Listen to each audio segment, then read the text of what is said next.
السلام علیکم ورحمۃ اللہ وبرکاتہ۔ الحمدللہ، ہمیں امید ہے کہ آپ حضرات نے ان ساری صورتوں کو یاد کر لیا ہوگا جو ہم نے آپ کو آگے پڑھائی تھی۔ آج ہم کو جو سورہ پڑھنا ہے، اس سورہ کا نام ہے سورۃ الطارق مکیہ۔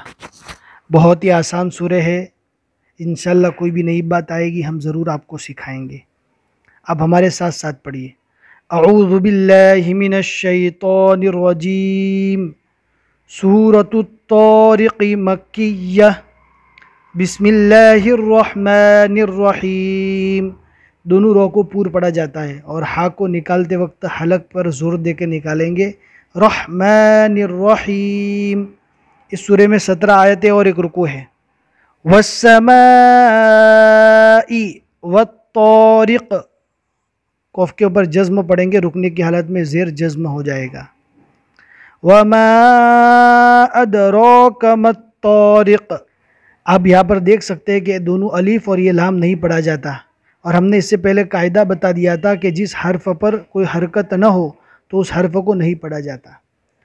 ان، الف کے اوپر زبر دے کر الف کو نون سے ملائیں گے۔ النجم الثاقب، ان کل نفس لما علیہا حافظ، فلینظر الانسان مما خلق، خلق من ماء دافق، یخرج من بین الصلب۔ یہاں پر اقلاب ہوگا، نون کو نہیں پڑھنا ہے، من پڑھیں گے تو یہ غلط ہو جائے گا، نون ساکن کو میم سے بدل کر گنہ کے ساتھ پڑھنا ہے۔ یخرج من بین الصلب والترائب۔ اور اگر آپ اس کا قاعدہ سیکھنا چاہتے ہیں تو ہم نے پلے لسٹ میں ڈال دیا ہے، آپ جا کر پڑھ سکتے ہیں اقلاب کے نام سے۔ انہ علی رجعہ لقادر، یوم تبلی السرائر، فما له من قوة ولا ناصر، والسماء ذات الرجع۔ عین کے نیچے زیر ہے، رکنے کی حالت میں زیر جزم بن جائے گا۔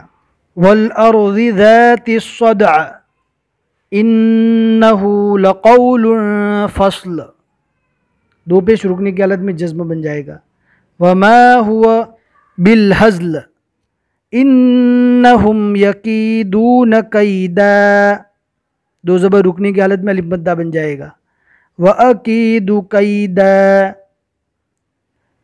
فَمَهِّلِ الْكَافِرِينَ أَمْهِلْهُمْ رُوَيْدًا۔